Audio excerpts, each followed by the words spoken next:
kan sebenarnya kontraproduktif dengan demokrasi. Karena apa yang saya sampaikan itu adalah pikiran jernih, pikiran murni, pendapat murni saya untuk menganalisis situasi nasional saat kita berdiskusi di meja ini. Bahwa sekian banyak persoalan yang melekat pada tubuh politik Prabowo Gibran itu, apakah itu menjadi beban? Saya katakan, ya bisa dikatakan sebagai beban bangsa ini, beban negara ini. Kenapa ya? Karena sejumlah argumen yang cukup bisa dipertanggungjawabkan secara saintifik kan. Jadi kritik saya pada Prabowo Gibran itu bukan kritik pada personal individu mereka, tapi pada tubuh politik Prabowo dan Gibran sebagai presiden dan wakil presiden. Yang tentu beban politiknya berat, dan di sisi yang sama mereka juga adalah memiliki beban dalam konteks posisi dia sebagai presiden, dan seberapa mampu mereka membawa Indonesia menuju pada perubahan besar itu. Saya mencermatinya sangat berat. Nah, mengapa berat? Karena mereka sendiri adalah beban dari bangsa ini, kan itu.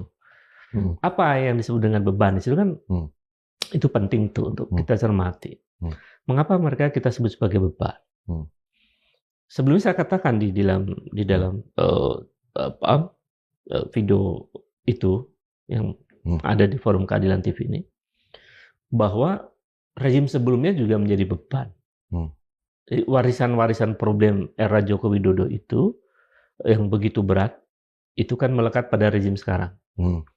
Jadi warisan masalah periode Joko Widodo itu menjadi beban pada rezim sekarang. Sudah membawa beban yang begitu berat, rezim ini juga membawa beban. Misalnya, ketika proses awal pemerintahan ini terjadi lewat proses elektoral yang dimulai dengan cacat etik kenegaraan, itu sudah beban. Yang melahirkan anak haram, istilah yang kemudian berkembang di publik itu ada istilah anak haram konstitusi, itu beban sendiri. Itu beban moral etik kenegaraan. Bahwa rezim sekarang itu didahului dengan proses praelektoral yang cacat secara etika kenegaraan. Kan kenapa disebut dengan cacat etik dan moral? Karena keputusan Mahkamah Kehormatan Mahkamah Konstitusi yang memutuskan bahwa putusan 90 itu cacat etik, berat. Itu yang saya sebut beban dari awal. Yang waktu itu juga saya katakan itu cacat bawaan gitu.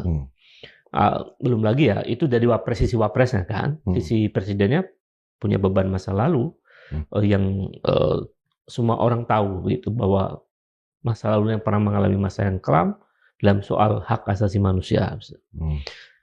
Dan peristiwa 98 itu juga dicatat oleh Presiden Jokowi waktu itu sebagai salah satu 12 pelanggaran HAM berat. Jadi artinya memang ada beban yang melekat pada tubuh politik Prabowo dan tubuh politik Gibran. Itu dari sisi argumen historisnya ya, bahwa keduanya memang memiliki beban. Nah, lalu kemudian performa kekuasaannya selama 1,5 tahun itu terus bertubi-tubi menghadirkan persoalan. Ya, misalnya keputusan kebijakan MBG, kebijakan Koperasi Merah Putih, dan kebijakan lain yang kemudian menimbulkan praktek